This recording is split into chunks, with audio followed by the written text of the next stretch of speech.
What if I told you a 21-year-old law student vanished into the horizons for nearly 3 decades and returned with a map made of stories?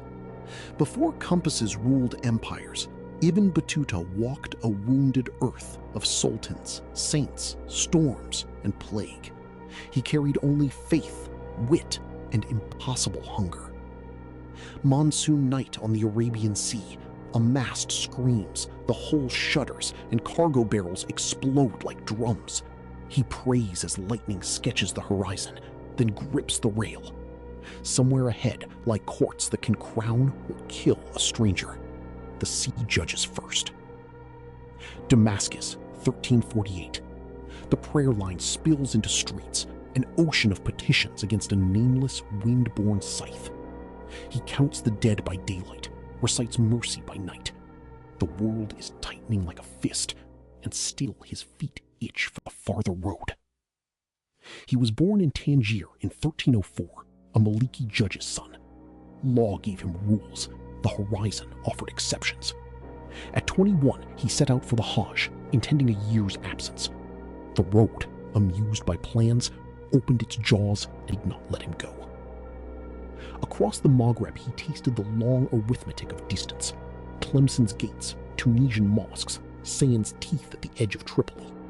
Caravans moved to the metronome of hooves and wells. Under cold stars, he swore to chase knowledge beyond comfort.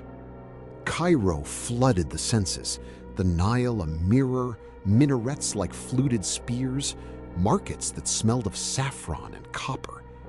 He listened to jurists dispute fine points, then watched boatmen argue weather. He traced routes on palm leaves. Sinai, Red Sea, Syria. He tried Idab on the Red Sea, gate to Mecca by water. Bedouin feuds sealed the port. Daggers flashed like fish.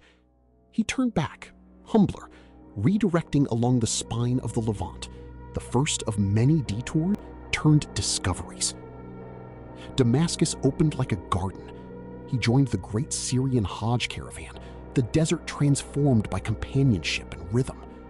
Drums at night, Quran at dawn, an empire of voices moving as one body toward a black-draped cubic magnet in the Hijaz.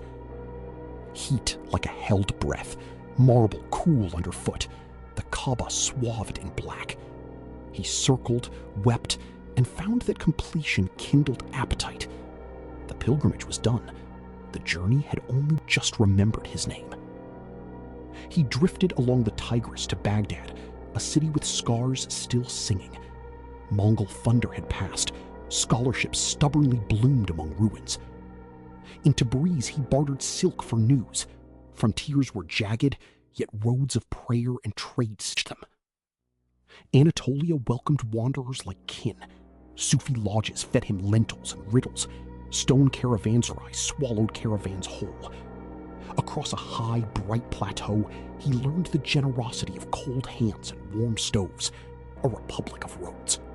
From Sinop, he crossed the Black Sea to Crimea, the ship's belly groaning with furs and grain. Sudak's walls rose from a cliff like a clenched jaw. Beyond lay a steppe so flat it felt like the sky had fallen to the grass. Felt tents steaming, mare's milk sharp as knives, snow creaking like old leather. He watched Uzbek Khan rule a moving city, power strapped to saddles, law delivered between hoofbeats and hearth smoke.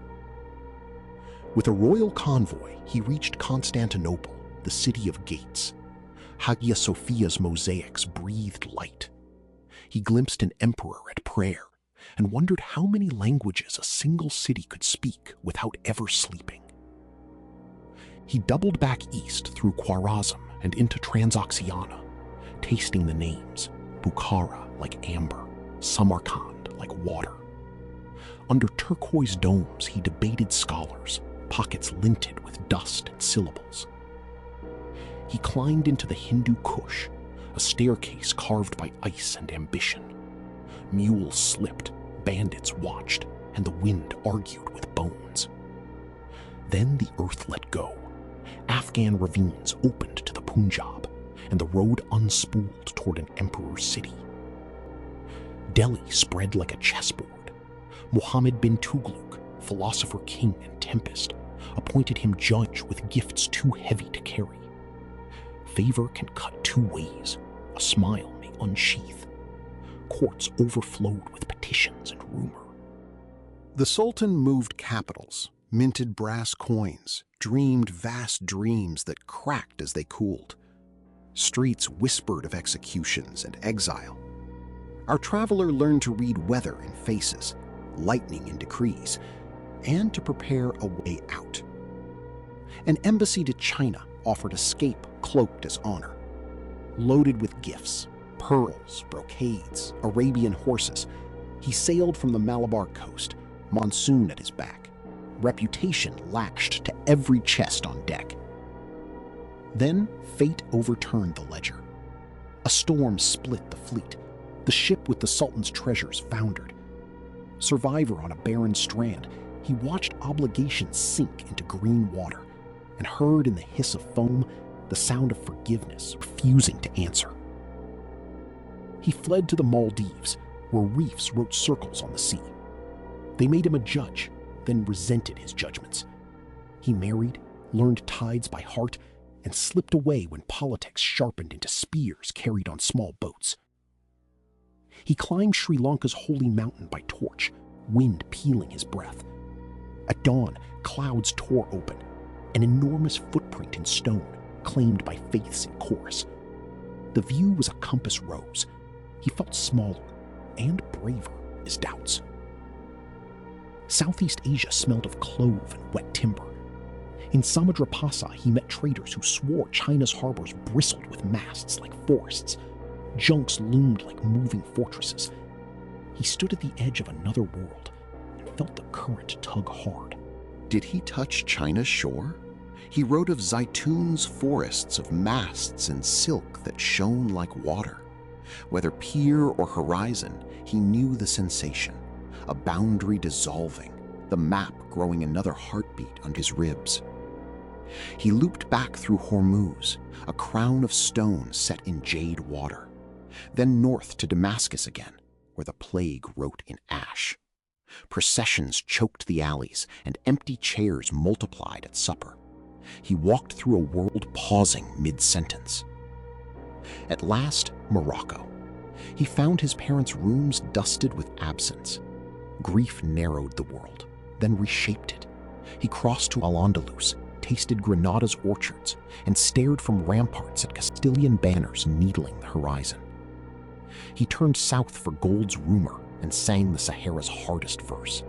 From Sijil Massa to Tagaza and Walada, salt blocks stacked like houses, the desert spoke in thirst.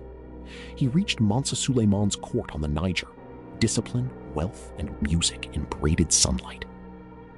He came home for good with a head crowded by roads. The Marinid Sultan summoned him to dictate. Ibn Juzai sharpened his reed pens and the torrent began. A mile of ink braided into one long breath they would call the Rihla, the G. Read widely, argue deeply. Some chapters ring like hammered truth, others blur at the edges as memory and bravado spar. Yet even doubts reveal a larger certainty. The 14th century was not a set of islands, but a net of hands exchanging the world. He measured Earth not in miles, but in meetings. The law spoken in a bazaar's shade, a bowl of lentils in a snow-lashed lodge, a prince's fickle smile, the hush before a wave breaks. What is travel for, if not to make strangers into a single remembered road?